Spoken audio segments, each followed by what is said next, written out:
Hi sisters, வணக்கம் and welcome to our channel. இன்னைக்கு நம்மளோட சேனல்ல என்ன வீடியோ அப்படின்னா, இன்னைக்கு சண்டே நம்ம வீட்டில் என்ன லஞ்ச் அப்படின்றத பார்க்கலாம். இன்னைக்கு நான்வெஜ் கிடையாதுங்க. அதாவது சிக்கனோ மட்டனோ ஃபிஷ்ஷோ எதுவுமே கிடையாது. ஒன்லி எக் மட்டும் தான். எக் மட்டும் வந்து வேக வச்சு எடுத்து வச்சிருக்கேன். அப்புறம் வந்து சாதம் வந்து ரெடி பண்ணி வச்சிருக்கேன். சாதம் வந்து ரெடி ஆயிடுச்சு.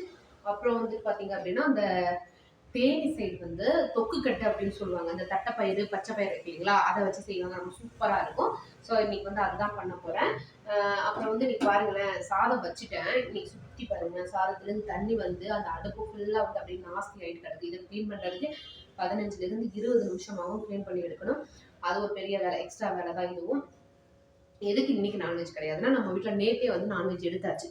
ஸோ அதனால இன்னைக்கு லைட்டாக இருக்கட்டும் அப்படின்னு சொல்லிட்டு தான் ஒன்லி எக் மட்டும் தான் நம்ம வந்து இதை சேர்த்துக்க போகிறோம். அப்புறம் நம்மளோட ஷார்ட்ஸில் காலையில் பிரேக்ஃபாஸ்ட் என்ன, அப்புறம் வந்துட்டு ஒரு சூப்பரான ஒரு டிப்ஸ் உங்களுக்கு நான் சொல்லியிருக்கேன். அதில் அந்த இதையும் இந்த வீடியோவில் ஆட் பண்ணுறேன். பாருங்கள், ஷார்ட்ஸாகவும் நான் கொடுத்துருக்கேன், அதையும் நீங்கள் போய் பாருங்கள். ஓகே, நம்ம வந்து நான் லஞ்சில் ஃபுல்லாக வந்து லஞ்ச் வந்து சமைச்சிட்டு என்ன இதில் சமைச்சிருக்கேன் அப்படின்றத உங்களுக்கு வந்து டிஸ்பிளே பண்ணி காமிக்கிறேன். ஓகேங்களா? லஞ்ச் ரெடி ஆயிடுச்சு. சுட சுட சாதம் ரெடியாக இருக்குது. தொக்கு அரைச்சி தேங்காய் எண்ணெயில் தாளிச்சு ஊற்றிருக்கேன். ரொம்ப சூப்பராக இருக்கும். அப்புறம் வந்து முட்டை பாயில் பண்ணி எடுத்து அதில் வந்து மிளகாத்தூள், உப்பு, மஞ்சத்தூள் மட்டும் போட்டு நல்லா வதக்கி எடுத்து வச்சுருக்கேன். அப்புறம் தயிர். இது மட்டும்தாங்க நம்ம வீட்டில் இன்றைக்கி லஞ்சுக்கு. இன்னைக்கு சண்டே. இன்னைக்கு காலையில் பிரேக்ஃபாஸ்ட் என்ன அப்படின்றத பார்க்கலாமா? பாருங்கள், கொஞ்சம் அந்த புலாவுன்னு சொல்லுவாங்களா, அது மாதிரி கொஞ்சம் புலாவ் பண்ணியிருக்கேன். அப்புறம் இட்லி,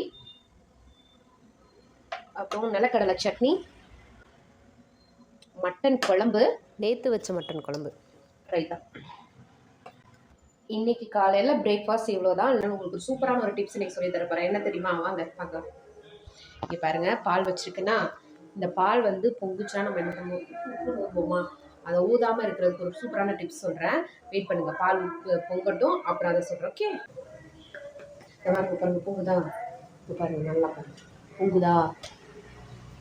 இந்த டைமில் இதை சிம்ம குறைச்சி வச்சுட்டு இப்படி கிண்டி இதில் ஒரே ஒரு ஸ்பூன் மட்டும் இப்படி போட்டு வச்சுட்டோன்னு வச்சுக்கோங்களேன். அதாவது ஒரு கரண்டி இப்படி போட்டு வச்சுட்டோன்னா பொங்கவே பொங்காது. நீங்கள் எங்கே வேணாலும் போயிட்டு வரலாம், பொங்கவே பொங்காது. அப்படியே இருக்கும். நல்லா பாருங்கள். இது கேமரா எடுத்து காமிக்கிறேன். பார்த்தீங்களா? பொங்கவே இல்லை. பார்த்தீங்களா? எங்கே போனால் பொங்கவே பொங்காது. அது அப்படியே இருக்கும். இப்படி சூப்பராக இருக்கா? நான் பால் வச்சிட்டோன்னா பக்கத்துல ஒரு ஆள் நிற்க வேண்டியது இருக்கும். இப்போ அப்படியே இல்லை, ஒரு வந்து கரண்டி போட்டு நம்ம பாட்டு நம்ம வேலையை பார்க்கலாம். உங்களுக்கு இந்த வீடியோ பிடிச்சிருந்ததுன்னா மறக்காம நம்மளோட சேனலை லைக் பண்ணுங்க, ஷேர் பண்ணுங்க, கமெண்ட் பண்ணுங்க, சப்ஸ்கிரைப் பண்ணுங்க. உங்களோட நண்பர்கள் கூடயும் பகிர்ந்துக்கோங்க.